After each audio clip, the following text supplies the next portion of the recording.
watch Survivor, and when the show ends, you really want to talk about it with like-minded friends. It might be hard to find some, but don't you shed a tear. Check out the Purple Rock Podcast, and this is what you'll hear. John will make some dumb jokes, Andy likes to yell and curse, and if they're not available, the backup hosts are so much worse. Spend the whole time being jerks, telling you you're wrong, and so we got this other jerk to sing you our theme song. It's the Purple Rock Survivor Podcast. Welcome to the Purple Rock Survivor Podcast. I am John, my co-host is Andy, and this week we are talking Survivor 46, Episode 7, entitled Episode Several. And it occurs to me, by the way, that this is an episode that is stacked with a pretty solid cast, and yet we're still calling back to someone who got booted in week 1. Like, how long do you think they've been clowning this man for, Andy? It's for a while. I do like how Jeff keeps going back to it. I hope this becomes a thing. Like, it has just become his lasting impact on the Survivor lore. That 7 will always mean several. Well, it's funny because, like, I feel like the show made a conscious decision to not, like, totally clown people and, like, remember that they are human and they do have to go back to their real lives. So to not, like, completely drag them and turn the audience against them. But in this case, they're like, yeah, no, but we should still make fun of this guy because, wow, what a dummy.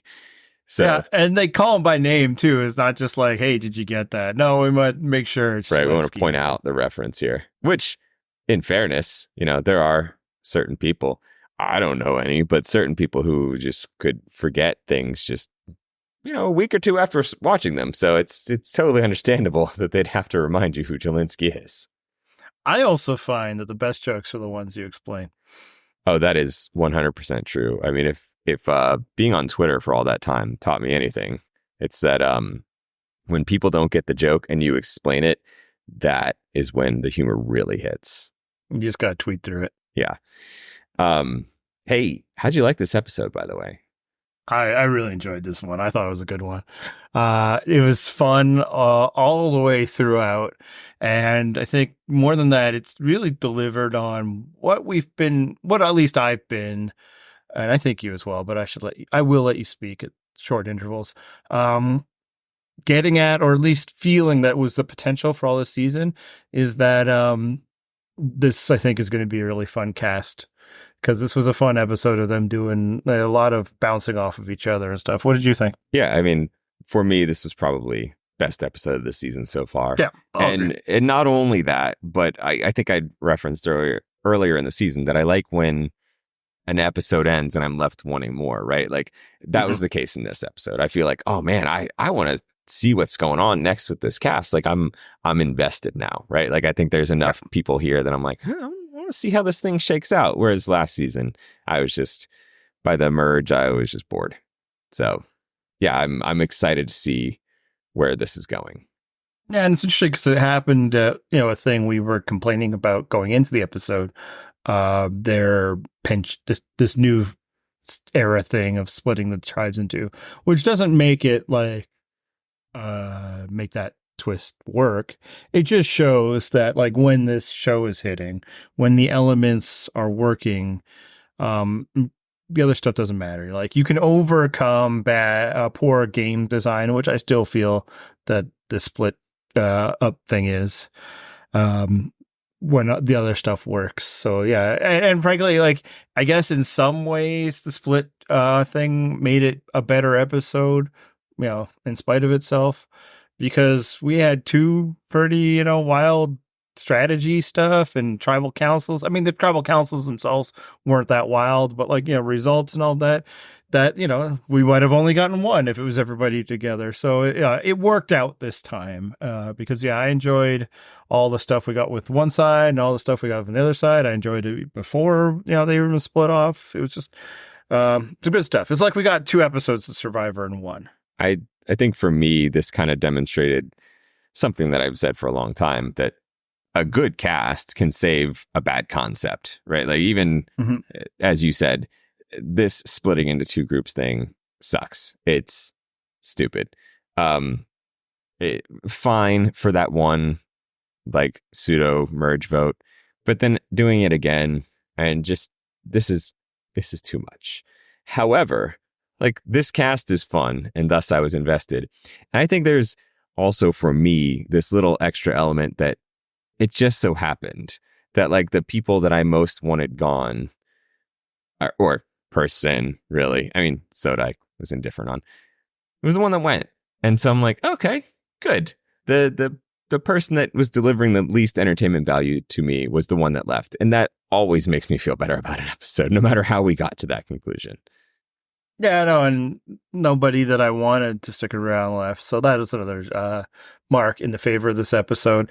And I think in some ways it also just shows that like we might have had more fun with the pre-merge stuff if we had seen more tribes go to tribal council, right? And I think that's kind of what it is. It's like we got to see two tribes go to tribal council and see different things happen as a result.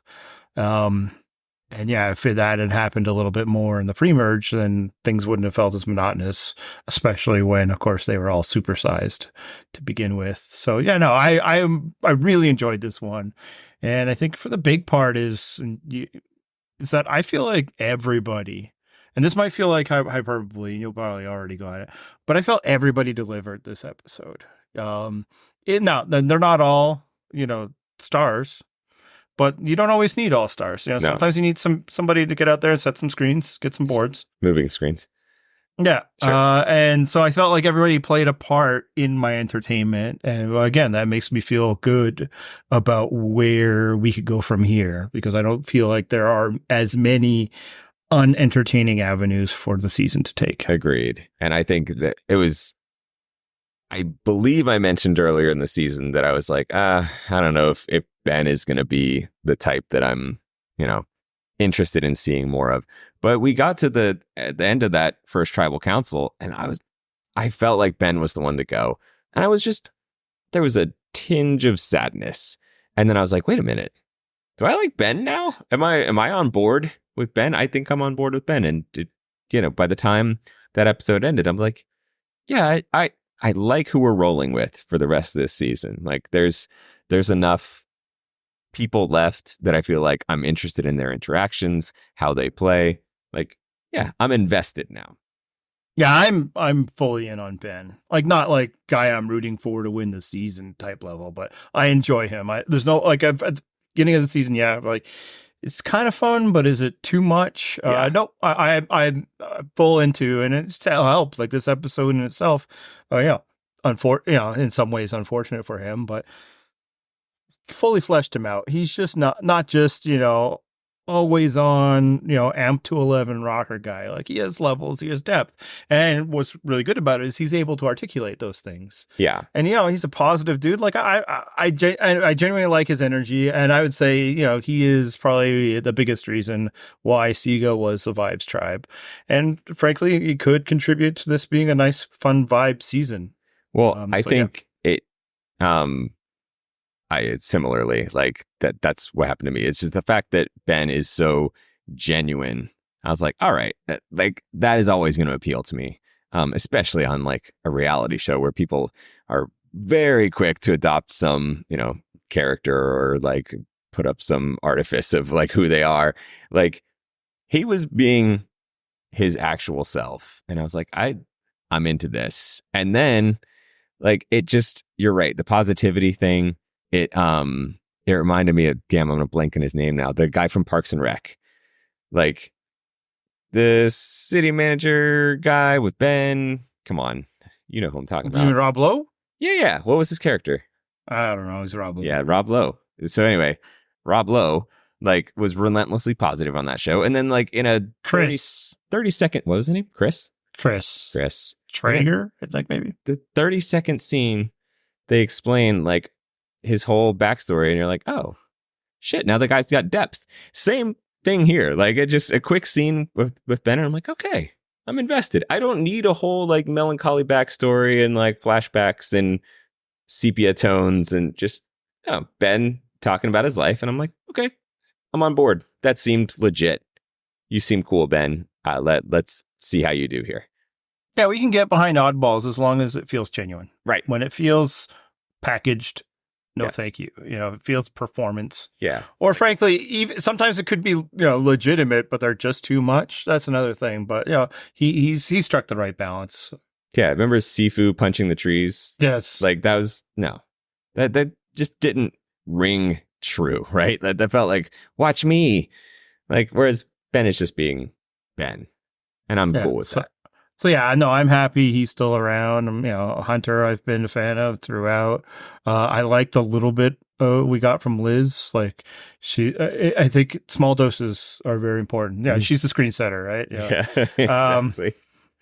And frankly, yeah, I'm happy, and we'll get into this especially. But yeah, even the other result, still more fun to be had with Venus being in the game rather than not. So, yeah. Do we want to talk about Venus yet? Or it's tempting. We can. Yeah, go ahead. Oh no, because I guess it'll all tie into the decision making. So let's kind of go through there. I mean, let's go from the top of how the decision got to her, and then we'll do a solid 20 on our queen. It's so great. Are you surprised at how invested in the +1 alliance like Q and Tevin? Like before the tribes are split up or anything, like they seem like this is what they're doing. And that's never the way. People go on these excursions and, they make these cross-tribal alliances or whatever, and then nothing ever really comes of them, Right. But they're all in. Yeah. From what we saw, relatively short conversation, right? But, yeah, I don't know that I would have said that Tim was very invested, and we'll get to that later. Clearly. But you're right. Q and Tevin, I mean, Q more than anybody. So I'm not surprised about Q. Yeah, and it's his plan, so that doesn't surprise me. We know that Q always has a plan. But so that one, not surprising, because again, he likes calling the shots. He likes feeling like his plans are the things being enacted. I get it. I'm a touch surprised by Tevin, but I also think that like from watching this episode, and I think there's just a tinge of that coming from him knowing that there are people on his original tribe that he just does not want to work with. So yeah, and that's probably it. Because just the way like he was like, and it's not all Nami. I got this thing. Like he wasn't even involved in the formation of that alliance, Right. But he's all in for it to the point where it was a discussion point that if they go after Hunter, they'll have to mend fences with Tevin, and it's like But yeah, no, I think you nailed it just then. And so yeah. He was very excited to be presented with an opportunity that did not involve teaming up with Venus or Soda. Right. So. Yeah. And I mean, I think, is this largely a better alliance for him? Probably so. I mean, I didn't think he had any sort of connection with Liz, although we had seen earlier in the season, they said that, Tevin talks to everybody. Tevin's so connected. They said the same about Soda, but Liz was pretty quick to be like, Soda it is? All right, let's go. Like, there wasn't a whole lot to that conversation. Not a lot of convincing. I mean, this episode, we get it that Liz is like, she really doesn't like Soda and is like wanting her to go. It's like, oh. Right. Okay. Yeah. We saw like a week or two ago, everybody's friends with Soda, and even Venus, we never see Venus talking to freaking anybody. But at times, actually talking to Soda, and like weird like frenemies dynamic seemingly. Yes. But which should we kick off of this episode? Oh god. Yeah. What a find. Oh, what man. Greatness. It just the degree of confidence and certitude, like the investment that she has in her own beliefs, and the like passion for how correct she is about everything. Yes. Just such beautiful unearned confidence, which honestly is usually one of the things I hate the most. But because it's coming from somebody powerless, and so it's like very clear that it's unearned confidence. Chef's kiss stuff. Yes, stuff. So exactly. Yes, she comes back and she's like, and I got a vote, but I know exactly who it was. Like, okay. I mean, not hard to figure out, an ally Mariah, and it's like, it was Soda. Like, what? And again, the confidence in which this was delivered is like, it was not like, I think it could have been soda. Like we've been having some beef lately. No. 100% convinced. Like, no, I've cracked this fucking case. Me and Scooby in the gang, we're on it. I'm going to take all the credit. It's soda. Like, oh, all right, man.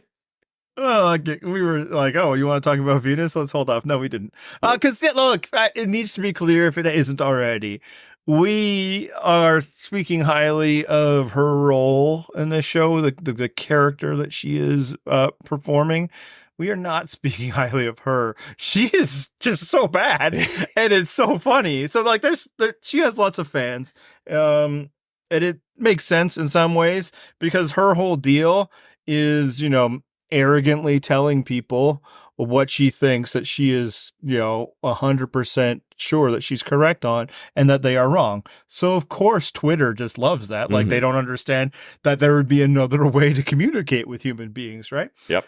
Isn't all interactions with humans just a reason to prove your own superiority? Yeah. And that's kind of how it is with Venus. But yeah, no, just making that leap. So in this tribal council, first one where it is, otherwise unanimous, your assertion is that somebody who doesn't know Mariah at all, somebody who is associated with every other member of your tribe, decided to vote for you just 'cause. Right. That's what you're going with, huh? And again, Brilliant observation. And again, it's because she can't think of anything other than it has to be about me. It has to be the petty level that I'm on. Well, it's funny really. too that like I think part of the thing that fueled this like confidence that it was soda is just that like I think she believes, even though she doesn't have necessarily a connection with anybody else, she thinks everybody else respects her. Whereas we saw Soda at one point being like, no, I've had enough Venus for today. We're on a timeout with the talking. We're gonna circle back at some point in the future, but we're good with not talking. And so I think like somehow she probably believes like Soda is the only one that's like, I could be cool with Venus being gone. Everyone else, totally fine with her. Respects her, wants to work with her, all those things. Thinks she's so smart.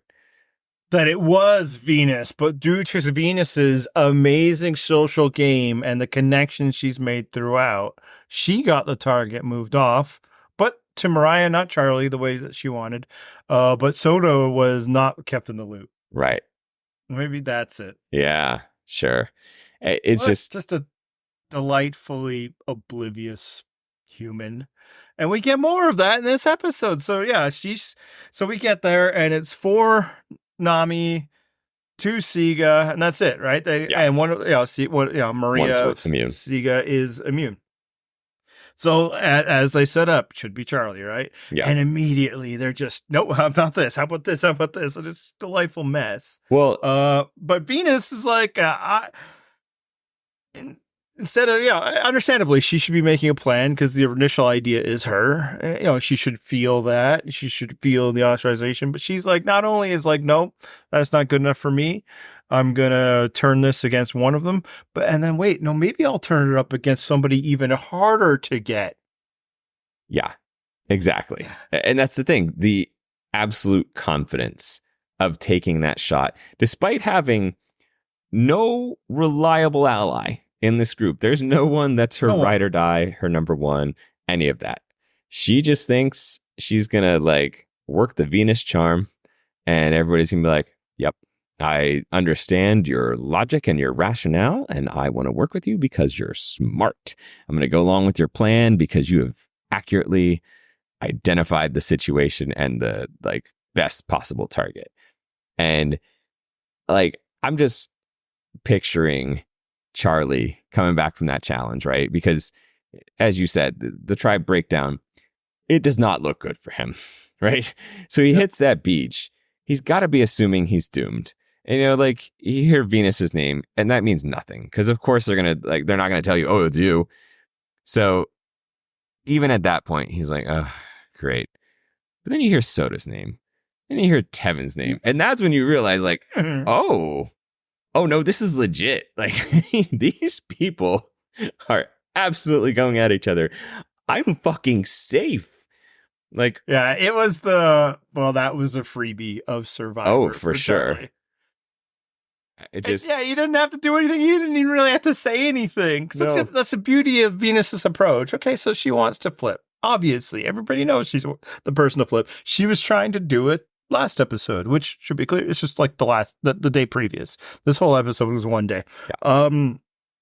And she doesn't ask you what you think. If she does, it's clear that she isn't interested. No, she's got the plan, and this is what we're doing. And it does not matter that she possesses no power. She acts as though she does. which is beautiful. Like, I mean, the capper, of course, not to skip ahead, but like the claiming the credit for the move at the end. Just, I mean, I guffawed. It was so good. Because it was Soda obviously like assumes that it was her, so there's that. But yeah, sure. the way she does it, the way she keeps like she is floating on air. Yeah. I showed you. Oh, so much life. It's like she just ate a big meal. And she's all like, "Oh, you go, girl. You play such a good game. I love you." Right. Because she's now, she's Queen Venus. Yes. This wasn't even your plan. Not even. I mean, I don't even mean the way that, like, obviously, like, other people had tried to reenact it. You were trying to get Tevin. What are we doing here? No, it's so good. It reminds me, it's one of those things where you're like, LeBron James and I have combined for 4 NBA championships between us. It's like, it's that level of like, yeah, this was my plan. Like, okay, sure. And clearly, at some point, it got her back to Soda. And I do believe when she first approaches Maria, she is talking about Soda before then trying to get it to Tevin. Yeah. But it's like, at some point, somebody told you it was Soda, not Tevin. Like, I'll do Soda, not Tevin. So, I mean, and again, she wanted them both out, so I understand. And clearly, like, Tevin makes it seem like it wasn't his plan because he doesn't vote for Soda. We'll get into it. But just... not even the claiming of credit. She full on 100% believes that she did this. This is the beginning of the Venus revenge tour. And like tonight, putting aside that, like, within all of this, again, she tried to take a bigger shot at Tevin and missed. Because, hey, why take the layup when you could take the fadeaway 3? Exactly. And just like last week with Charlie. Same shit. Yeah. Just don't take the easy shot. She has a conversation with Maria where Maria calls her on all her shit, the things that we've been talking about, the things that we've been seeing. And what she takes away from that constructive criticism is basically the old lady doesn't want to listen to me. Oh my God. Yeah, she probably feels threatened because I'm amazing. So for some reason, she thinks I'm her junior. Like, well, I can't imagine why. Yeah, and Maria really delivered the most succinct, basic constructive criticism. It wasn't like attacky. It was just like, hey, I don't like how you come at me like that. Like, that's not going to work for me. And then, rather than... It just blows her mind. Like, what the hell are you even talking about? Rather than a moment of self-reflection or just any consideration of the absolute gift that this woman just gave you, because she just said, like, hey, maybe I'd work with you. You would be better served by approaching me in this way. And you take that gift and you're like, actually, eat shit. You should just go, you should just do whatever I say because I'm amazing. I am so much smarter than you. Which is, again, how she was with Randon when he was all like, oh, so you think Hunter's the most dangerous, huh? Explain. Well, because I'm not a moron. It's like, damn. She fucking sucks so much. Oh, it's great. And it's amazing. I'm so excited. I am so excited for Triumphant Venus for next week. She's going to just be strutting around when she gets back to camp. It's like, see, that's what you get when you mess with Venus. Tevin, you're next, unless I decide to go right for Hunter. And meanwhile, of course, we know, and I love that the show's not hiding for us. It's like every time they were like, yeah, we could probably get Venus out anytime.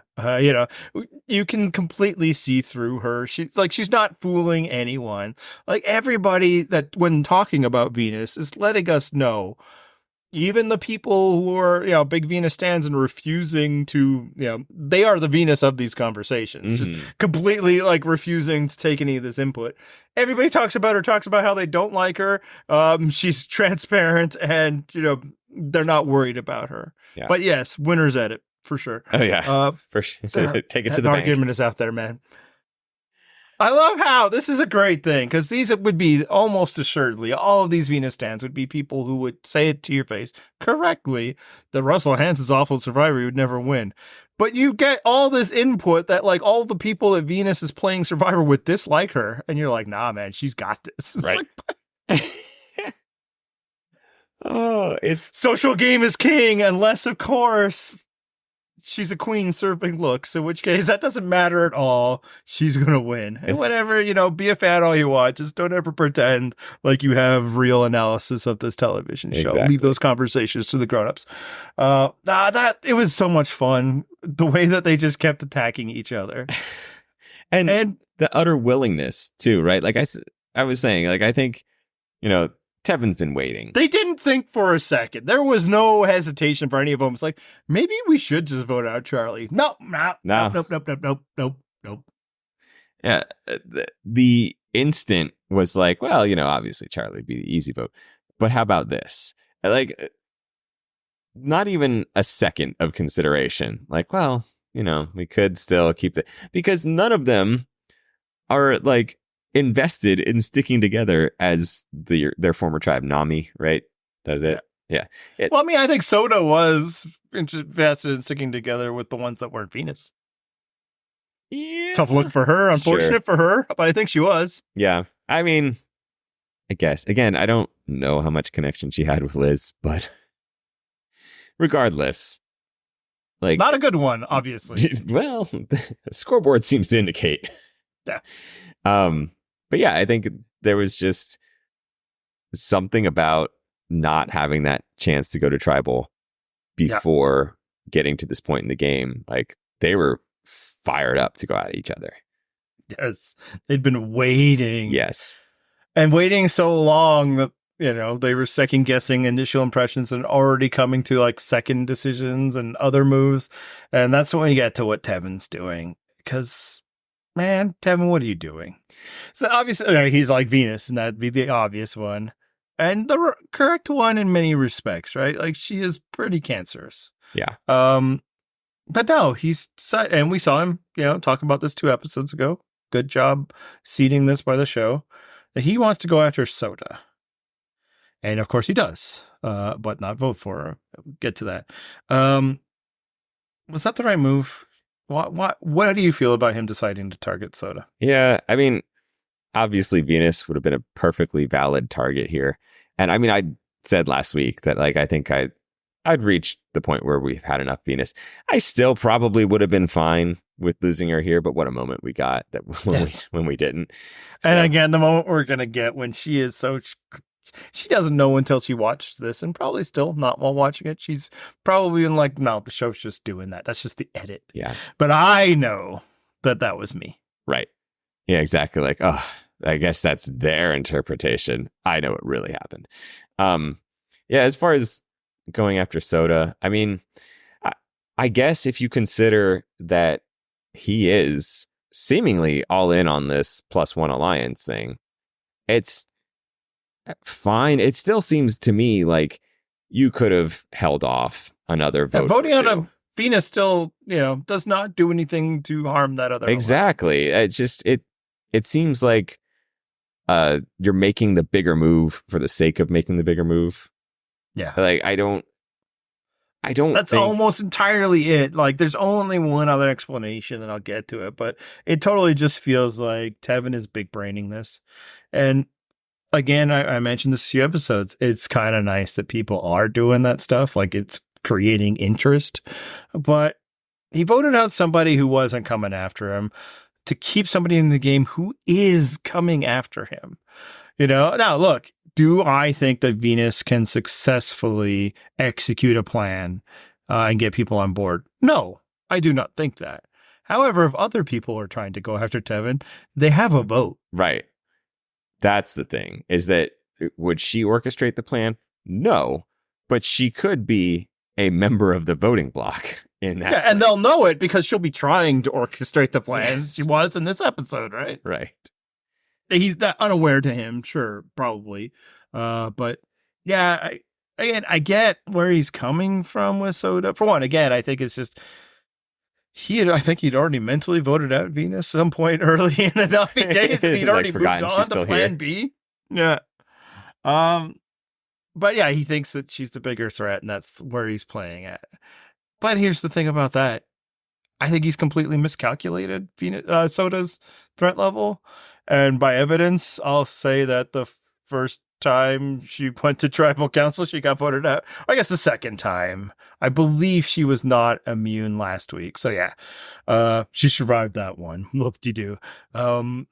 Yeah, it wasn't hard. You know, he didn't really have to put up much of a fight to get Soda voted out in the game. Hence, her terrifying social game wasn't as good as we thought it was, right? Well, her number one ally is turning on her because that's you know?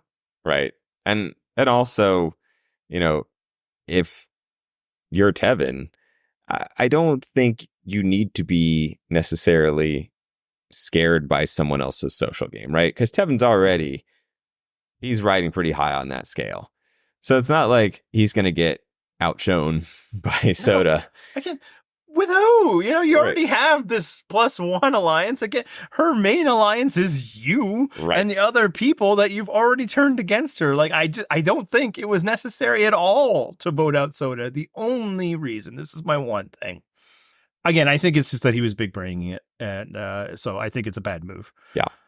If he's like, I need to turn on her sometime, and this is the time I can do it with complete deniability to keep my hands clean and thus keep her vote, then now that's just fan fiction by my part. Until I hear a confessional explaining it, I can't say that's what happens. It's just like, that's the only reason I could think of why you'd want to have to do it now. It also would explain why he didn't vote for her, why he voted for Venus. And frankly, I feel like that's a more logical reason than trying to avoid the shot in the dark or whatever, because you already have Venus's vote against Soda for that. Or, I mean, Soda's vote against Venus for that. I guess, again, if Soda does play the shot in the dark, then she wouldn't have a vote. I mean, it was also my thought that vote could have been just because, like, if Soda survived that, he'd have plausible deniability, right? Yeah. Regardless, like, or I guess in theory, he could say, like, oh, I didn't vote you out on the jury. But I don't necessarily know if that's a useful thing in Modern Survivor at this point, Like, I think it can be situationally. In general, people want credit, but when it's like a deep betrayal, I think sometimes it's better to just be like, oh, it wasn't me. But again, for that one person, with someone like Soda, who is everybody's friend, like, anybody would be betraying her because they're all her friends, right? So I don't know if that's true. That's what we're being told, but scoreboard. Sure. She was on a tribe with Liz, who was like, yeah, I can't wait to give her to Soda. Venus, who was not her friend. Hunter, who was like, yeah, no, it'd be great to give her to Soda because then I get closer to Tevin. And then Tevin himself, who's like, I got to get rid of Soda. And then we get to the merge, and it's like, it's not like Maria or Charlie, like, oh, no, not Soda, So it's like, sure. I feel like she actually wasn't everybody's friend. I feel like she just is the person in the office that seems friendly with everybody, but everybody, bless her heart, and you don't want to say anything, but, sees her coming around the corner and then turns around, right? If nothing else, then they don't want to sing the fucking campfire song, right? Which is apparently, if exit interviews can be believed, an ongoing thing.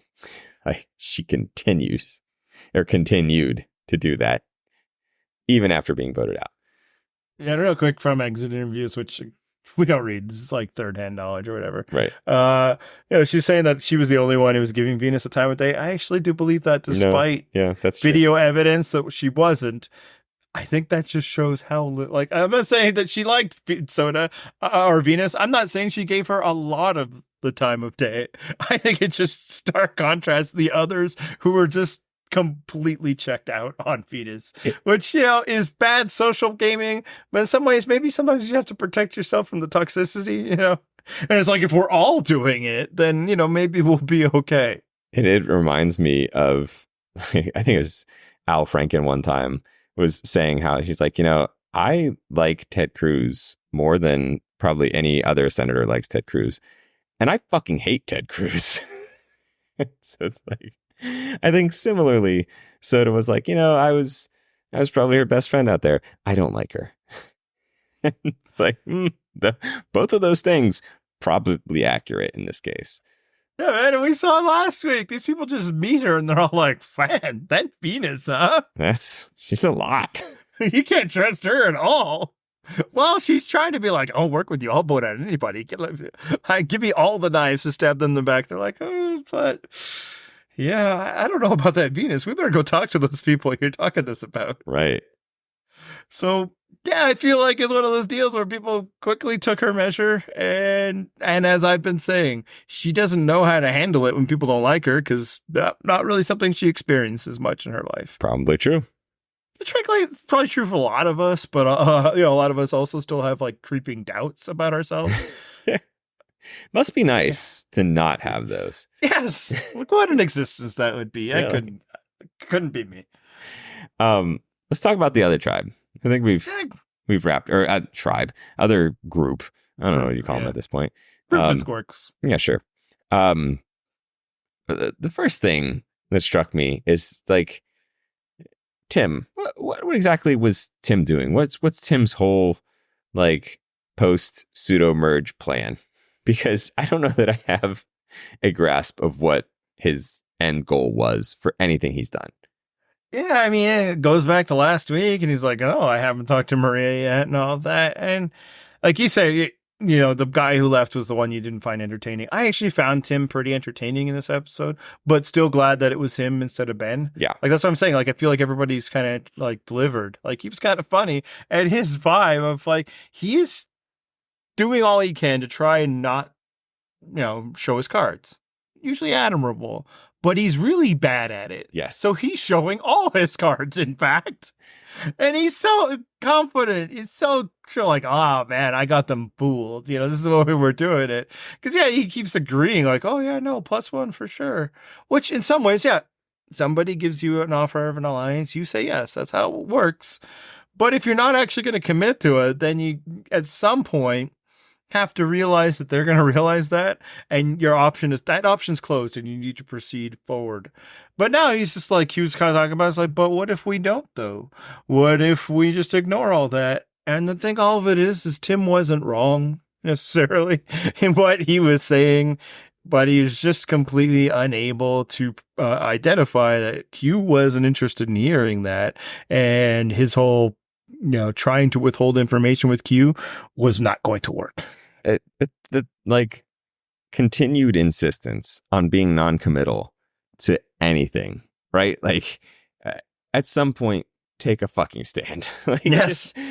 Such a bold choice to make no choices whatsoever. And the thing of it is, it's like, you don't have power here, Tim. He was proceeding as though he wasn't in danger. Right. It's kind of like the Venus thing last week, right? Where Venus is like, "Oh, well, I think we should go after Charlie, actually." Like, "Oh, really? You think that person who's going to get voted out if we don't move the target off of you?" Jesus. Yeah, so it's like, he's not wrong in his argument of why it should be Hunter, right? Sure. Nami needs to lose somebody they hadn't yet, like, in the post-mergy area. They would have, coming out of this, more numbers, especially if you assume that the tribe that has 4 of them out of 6 is not voting one of them out. An understandable assumption that obviously was wildly incorrect. And again, what he says about Hunter and how he's been owning all of the challenges, very accurate. Mm-hmm. Not what Q wants to hear. Nope. But accurate completely. And, good on Tim for not being like, as deluded as Q. He's like, man, that guy been kicking our asses. So why don't we take our shot? Now, we all know that Tim doesn't. Like, it would have failed. Almost certainly. Obviously, Hunter doesn't play his idol, but I think it's because he was able to very easily read that he was safe. Mm-hmm. I feel like he would have had a chance to read that he wasn't safe if the situation were the opposite. Right. Frankly, I don't know if Q would have been able to fool anybody. We'll get to that. So like he wasn't wrong, but he's just like, no. And I think like he doesn't present it as like an option to Q. He doesn't present it as though Q and the other Yanu people are the decision makers here. He presents as like, this is what I'm going to do. This is what I'm running my game. And it's like, buddy, you're not in the driver's seat right here. Right. And also, you've never been. Well, it just, again, it strikes me that does he take into account his audience at all? Right? No. It just, like you said, the thing where he's saying like, oh, Hunter's so amazing at challenges. No one's ever going to beat him. What, are you going to beat him? Of course. Q thinks he's going to beat him. Q is no one loves Q like Q. Like, yes, he thinks that. Like, Look, reality and Q are not usually aligned at all. Exactly. And the Q stuff this week. Oh God, top shelf. Yeah. I mean, again, we talked about Venus's level of confidence, but this man was claiming that he like immediately fell in a challenge. Like, oh, I was throwing that. I didn't even try. I wanted to fail at that. Like, okay. That isn't enough though. Okay. Like, again, like you would be like, sure, buddy. Uh-huh. But it's not like, cause I was throwing the challenge to keep my threat level down. I know I had 2 allies, so it didn't matter. No. Nope. He's going to throw the challenge to test his allies. Yes. What happens if you fail that test, Right. Q? It just, again, the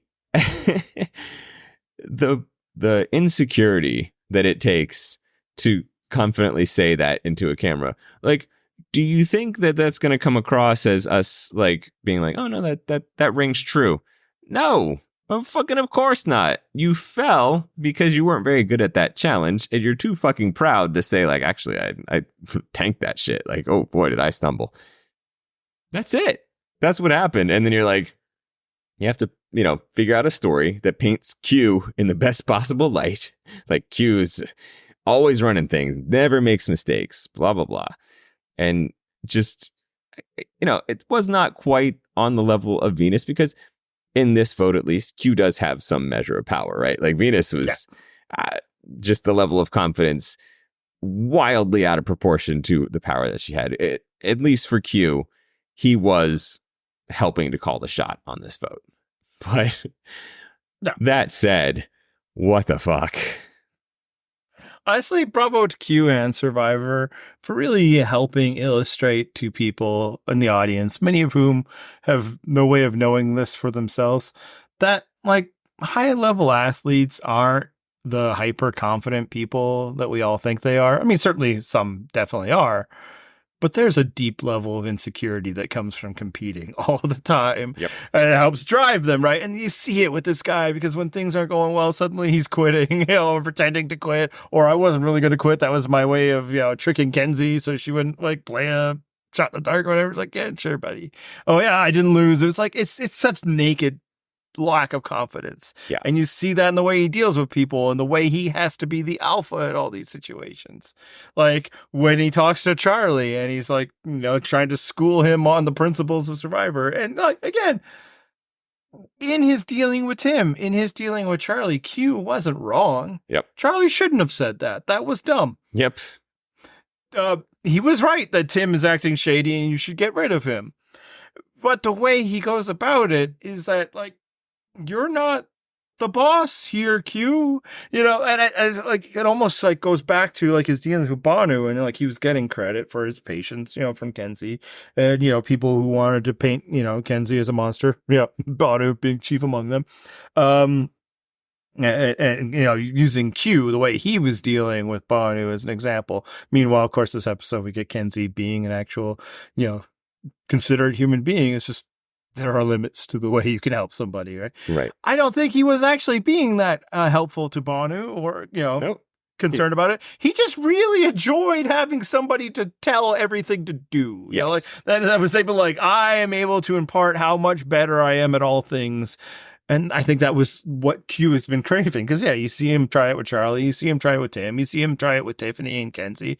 He's all over the place. And it's not unfun. I mean, I personally love that Q's like targets and narrative are just changing constantly. Like it's constantly. And then once it's changed, he's committed. You could not write a better script for someone named Q. It does not matter how confidently he says that something's going to happen, and then when it doesn't happen, it's on to the next, man. Right? Why are we talking about old stuff? Mm-hmm. You just don't know that the conspiracy runs this deep. That's right. Oh, we're talking Ben? That was an hour ago. Get on this train. We're going Tim now. And we've already disabled the brakes, so we're going all the way. I mean, and again, like when Tiffany's dealing with him, she's all like, "Nah, that's bullshit." You know what Ben was saying. Q wasn't wrong. You know, he was right about Ben, but it's the way that he's always just like, "Okay, it's got to be Tim. It's got to be Tim. It's got to be Tim." No, now it's Ben. It's like, what? Well, and not only that, but like Tiffany is like, "Oh, if you believe that shit, you're a sucker." Like, nothing is gonna set Q off like that. Like, wait, no. How dare Q is never getting punked. What are you talking about? I did like. Tell me if you're on board with this theory. Like the quotes this week, like Q is making up the rules, and like Q says no one's allowed to have any other ideas, and like the editors, they know, right? Like this isn't a coincidence that these quotes are making it into the episode. Like, oh, for sure. There's a knowing wink to the whole QAnon thing. There's gotta be. Maybe, you know, if it is, they're sneaking it past some people, you know. Yeah.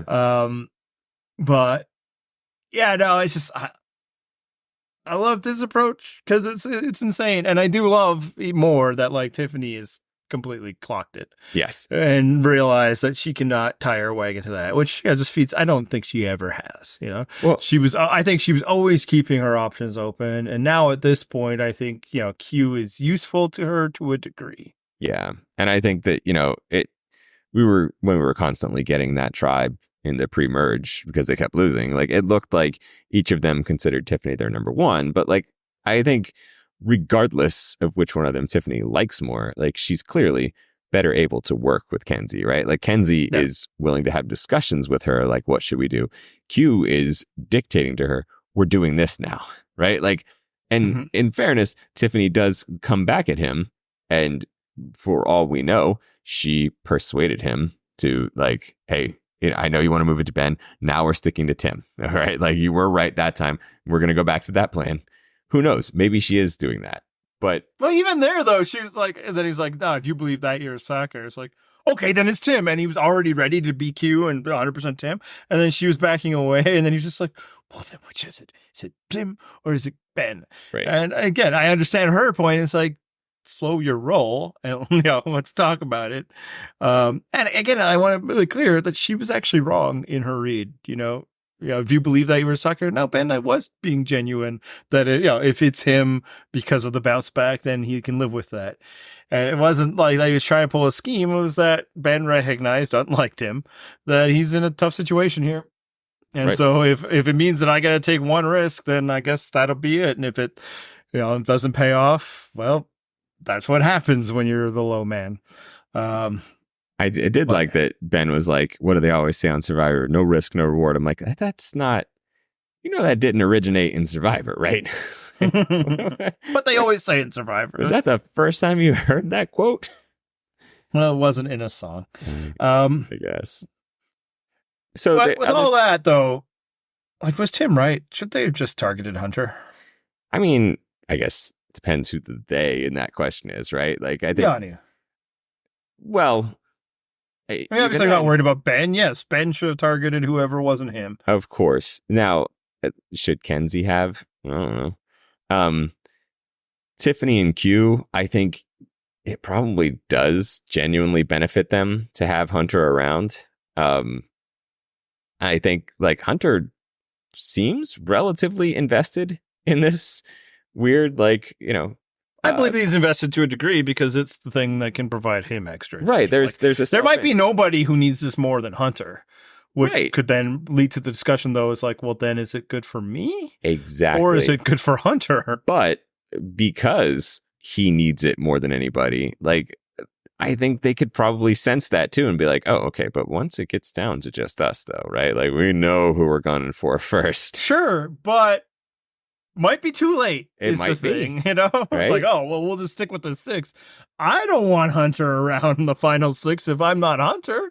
No, I think the thing is you would make the move before that. But also, I don't know that there's 6 of them, right? Like, well, I'm not even sure if Tiffany is one of the 6. You know, Q is pretty sure about it, which makes me question it. Right. That's what I'm saying is like, well, now is it like Tevin and Hunter, Q, Tiffany, and Kenzie? Because obviously Tim not on board, and thus Tim, who was supposedly bringing in Maria not necessarily on board either. So what this 6-person alliance, I don't think actually has 6 people in it. Yeah. Well, I mean, I believe Tevin is proceeding as though Maria is in, and again, Maria's doing a good job, unlike Tim, of making it seem like she is. Exactly. Yeah. Who knows? Maybe next week they offer Maria to bring in somebody, and obviously then it would be Charlie. Right. While of course Q and Tiffany are thinking no, but it's really Kenzie, and Tevin and Hunter are probably thinking no, but it's really Liz. But yeah, no, I think the argument of like maybe we should just get rid of Hunter while we have the chance is not one that should just be scoffed at. I understand though why Q wouldn't want to do it, you know, because if now you're worried about Hunter, then next you're worried about Q. Yeah, in his mind, anyway, right? Exactly. Again, you have to work within the logic of the Q universe. Now, ultimately, I feel like it would have failed if they'd gone after Hunter. Agreed. But, you know, at least he wouldn't have an idol. And, you know, what happens then? Tim's gone. Yeah. Right. And but I think like Tim was the right target just because, you know, he was like the Schrodinger's ally, right? Like he's in a place where he's like simultaneously with you and against you. And like you can't plan for that, right? Like you don't know what he's not predictable in that way. And like you'd rather have someone predictable on your side. And I feel like Hunter is far more predictable than Tim is because Tim would not commit to shit. Hunter has clearly committed. Yeah, and I think Tim definitely over Ben is far more important. Yeah. And thus, yeah, when he's moving the vote to Ben because Ben would be fine for it being him, like that's weird logic anyway. Mm-hmm. And also, what do you care? He's not going to be on the jury, right? It's like, frankly, Ben saying that he's not going to play a shot in the dark is a reason not to vote for him because it's like, well, he won't be saved. Yeah, no, I think Tim was the right call there. And yeah, I see the logic also with Hunter.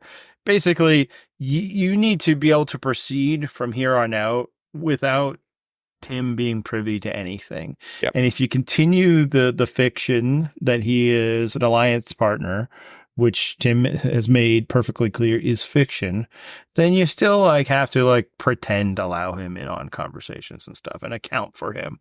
Whereas if you take him out, that's gone. And now, you know, you can reset things to the degree that you need to. And I think it'll be very easily explained to the other people, including Maria, who I do not believe will be very heartbroken about it. Nope. I mean, when she gives a confessional about how like Tim is maybe her number 3, you know, It's a soft 3. Exactly. Like I'm not going to like a 3 written in pencil. Like we're not there yet. Also, you know, as I mentioned earlier, the thing when it was potentially Ben, I was like, oh man, like I genuinely did feel like it could be Ben. Yeah, it seemed like the easy choice. Yeah, and I do think he's like, honestly, he's probably easy to take out. Like he's just too trusting and likable, and like he would just fall on the sword, right? Yeah. And Well, I also feel like it will never be tough to convince people that Ben's a threat. At some point in the game, you'd be like, he's just too likable. We got to get rid of him. And everybody would be like, yes, that's accurate. right. And I don't think if he's immune that time, he's not going to be immune twice. So yeah. And I think, his likability isn't translating into like strategic allies. Exactly. Yeah. I mean, obviously, did with Tim, but what good is that? So yes. Hey, speaking of keeping immunity, though, that the immunity challenge this week, the immunity challenge is often not necessarily our favorite part of the show. This one was fun, though, right? Yeah, and the challenge itself is whatever, right? Who cares about the actual challenge? But the free banter, like that also just was what helped underline, like, this is a good cast. Yep. I get that, and then like all their messy plans throughout, like the complaint about the split is like, it's just, a bunch of people, and then who ends up drawing the short straw, and it's not interesting, it's not strategic, and that wasn't the case in either camp. These people are just ready to do stuff, and they're all self-interested, but on top of that, they're also just they're fun. They're like there's wit between them. It's not nobody likes Venus, but other than that, there's not a lot of anger between each other. Nope. It was and them constantly messing up Q's game was great. So good. Because like initially it was definitely not intentional trolling. Definitely right? a mistake. Yes. Ben doesn't know what you're supposed to be doing differently, nor did I, really. Oh, you didn't? Now when Q said his thing, well, I've never played this game. But once Q said it, was like, oh, okay, I get it. You got to remember all the letters that came before. Right. Well, the cities. The letters would probably be easy to remember. I think there's a song. Alphabet? Yeah. Do we think Liz was kidding? No, me neither. No. Charlie, 100%. Absolutely trolling. In on the joke. Yes. Yes. And God bless him. Yeah. In fact, once he said, it's like, I got it. It's like, oh, come on, Charlie, don't let me down. He didn't even say B is for Boston or whatever, but he's just Baltimore or whatever he said, and it was perfect. Honestly, that moment, and then later in the episode, sold me on Charlie. Like I enjoy Charlie. I think him winning might be one of the least interesting possibilities out there, because I think it's a legitimate possibility. I think he has a shot. I think a lot of them do. Some of them certainly don't. But I like the guy. Besides just and it helps probably because he hasn't been doing the Taylor Swift thing every episode. So right. Again, there shows depth. I enjoyed when, he was laying in the shelter while while Maria was trying to school Venus. And he's like, I'm just going to keep pretending like I'm sleeping here and letting it happen. And just like groggily rubbing his eyes like, what am I witnessing right now?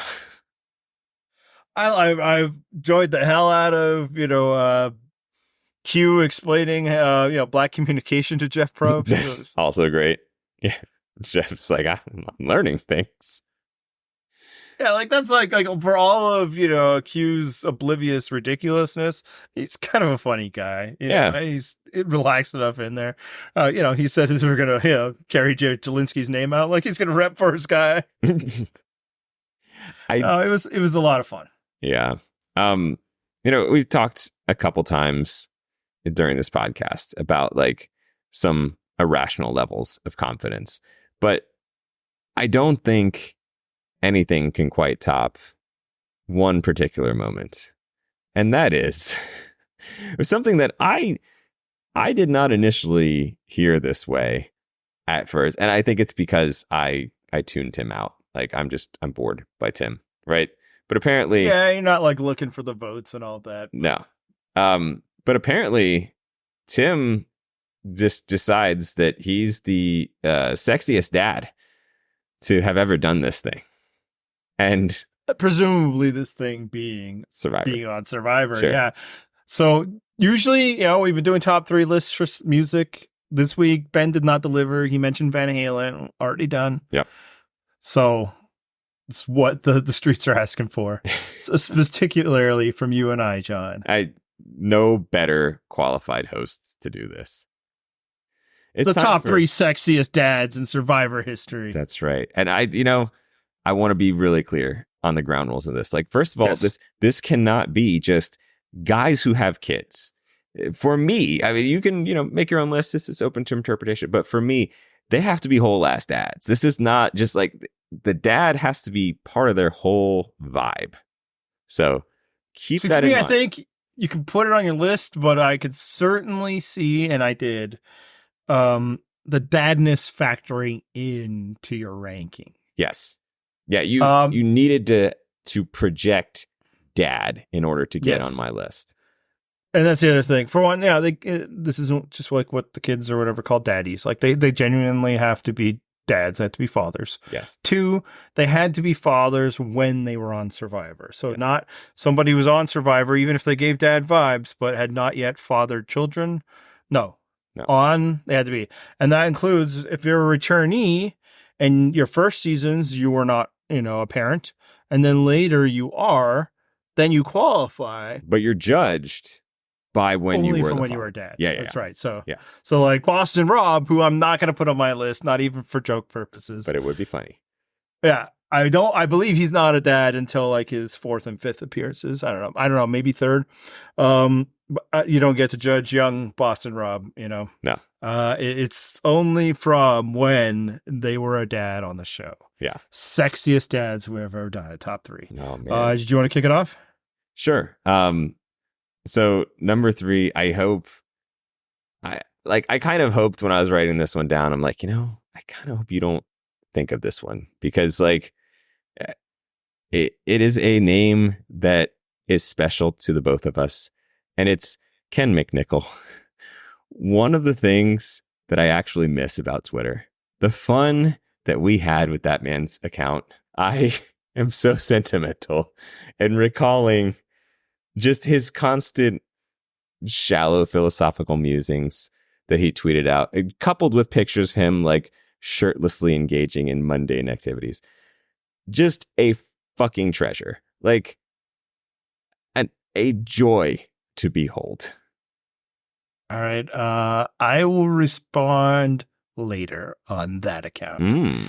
Instead, I'm going to go with my number 3. Kind of talking about where you're going with like dadness. Just for me, the ultimate Survivor dad, and that's Andrew Savage. I have him at number 3. He was just dadding everyone out there, and I think it helps to pick somebody who like was coded dad to me. Yes. Before I even was one, right? Like, the other people are gonna get like peers, like around my age, maybe younger. No, he like if I was on that island in Pearl Islands, he would have been dadding me up too. I don't know if he's like technically old enough to be my father, but that's his whole vibe. Yeah. And so that's number 3 is Andrew Savage. Yeah, so he's actually my number 2, and it's on, okay, and it's almost like a 1B situation here because that man he's so fucking dad. Like on screen. The only reason that he's my number 2 is because on screen, he was a little more of a wife guy than a dad guy. Like he definitely gave off dad vibe, but he was, more gushing about his wife than his kids, right? Like he's more of a wife guy, which is the only reason. For me, I think he was coded more dad because he had his different roles. He was, the supportive dad to his favorite children. Sure. And then the stern, disappointed dad to his less skinny favorite Ryan. Children. Yeah. Depends on which Ryan. The great dad to the one Ryan. Yeah. It's the other Ryan. Oh. Whereas my number 2 maybe was, I would argue was more coded a wife guy, but definitely still very much a dad. And I'm going with Jeremy Collins. See, and that is my number 1 because there is definitely some wife guy there. But the man had all of his babies come out for a family visit. Like that guy fucking dads. And also, he was doing it all for his kid when he won. He was, not telling people that he was going to become extra dad. Absolutely. Maybe he's coded more wife guy for me because his very first appearance, his wife was on this exactly. Season, right? But like, just oils himself up, super sexy.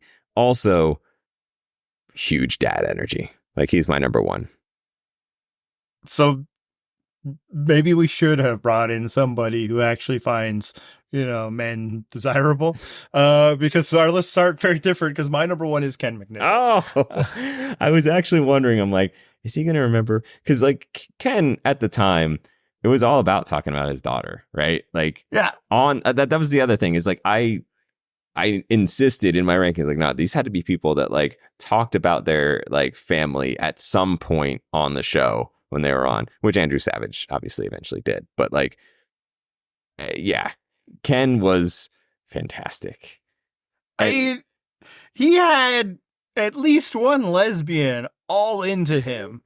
And she isn't just kind of a lesbian, right? Like, so, no, like, sexiest survivor dad, frankly, maybe sexiest male survivor ever. Like, just give me Ken for all of that. And yeah, everything you say about, Instagram level of like, deep thoughts and stuff. Yeah, it's perfect. He's perfect. I mean, there's no reason really to bring him back. I don't think he would be lost in this era of Survivor, even more so than he was in his other.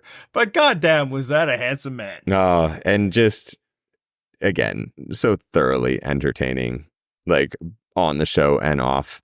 But yeah, and it's hard to, forget someone for whom the phrase "gay with a Ken exception" was coined, right? Like, come on, what a legend. God, yeah. Okay. Can we talk about the one time? I feel like we can broadcast this, right? Like, sure, he's not listening. It was so good. In our chat, our private chat, you basically came up with a plan that you were gonna fuck with Ken, because he's always giving you these like bullshitty motivational things, which are just excuses for him to post sexy pictures of himself, which is great. Embrace that shit. It was so wonderful. I would throw like modelly sexy, it wasn't like how Carson like just can't keep a shirt on for like photos and social media. Like they'd be like, the soulful eyes and the jawline and all that. And I completely called my shot. Like one of my favorite movies, High Fidelity, where he's like, I'm gonna sell 3 copies of the Beta Band, and he puts it on. So Ken puts out one of those bullshitty tweets, and I'm like, I'm going to get a retweet here. I called it before you guys. And then I quote tweeted him that like one of his stupid bullshit inspirations, like, this makes me want to run through a wall. And then like 5 minutes later, the man retweeted my quote tweet. And it's like, bam! We died. We were laughing for hours about that shit. Like I had tears dripping down my face. Like it was so predictable and yet so amazing, and I just truly, the Ken McNichol experience was unparalleled. It was so good. Yeah. So please share your lists on our website. That's purplerockpodcast.com. Get into it a bit more, and hopefully you have choices. I'm sure there's more than 3 sexy dads. Here's an honorable mention. I'm shocked that we ended up with it. I mean, I figured like all the music we've never like. Again, at least it wasn't 3, 2, 1 for right. us. But we've had some variants, but nope, same 3 guys. Here's an honorable mention. What about Daddy Probst? Oh, the dad of Survivor. I think maybe like he doesn't become a father until later. But just needs mentioning that is also a Survivor dad. Yes. Remember when that guy went like posed naked in like a sitcom? Like, oh yeah. How could I forget? He's just rocking those abs. He clearly did not eat for like a week prior to that, and had no water for like 2 days, right? But also was, hitting those macros. Absolutely. All right. Anything else for this episode? Not other than just like I'm in for the rest of the season, man. I think this is the most I've liked to cast at this point in the like post 40 era. Like basically everyone in this game, apart from like maybe Maria and Liz, give me something. And even in this episode, like Liz and Maria, they were doing things. Like it's not necessarily like I'm excited to see them, but they're not inert, right? Like no, I wouldn't want a team built around them. That team's, at the bottom of the lottery. But put them on their roster. They can give you 10 minutes. Right? Exactly. Right. No, I don't mean 10 minutes of showtime. That's a lot. No, but way too much. Yeah, like they can be in a scene. They can't carry a scene. Yeah. Yeah. So, and like, I think Maria's playing really well. It's just, yeah, if it ends up being Maria's season, that would be a little less interesting. Right. One thing I am hoping for, though, again, I'm enjoying this and I'm looking forward to it, and I feel confident that we'll continue to enjoy it. Would also be nice if somebody actually does something I feel is smart at some point. You know? I mean, I think voting out Tim was the right move. So there's that. Yeah. I think also this season's already starting to give me like the David versus Goliath vibes, where if it was someone like Maria who wins, like kind of like David versus Goliath, like I don't care about the winner of that season, but like that season was still fun regardless. So I feel like we're on a path now where I could feel that same way about this season, where like I don't know that I'm necessarily going to care who wins. I always care. Yeah, a little bit, but maybe not too much. No, and look, yeah, a good season with a winner I don't care about can still be a good one, but you know it does prevent it sometimes from being a great one. Exactly, because it's a short list of like the top. So to be at the top, you got to be a season I enjoyed throughout all the way to the end. Yeah. And that's the end of this, I think. Yeah. I mean, for the week, right? Like we're coming back next week, right? Oh, are we? I got to update my calendar. This shit is eternal. Oh. All right. Like Daddy Prost himself. You know what else is eternal? Hitting some theme music. This is the copyright free outro.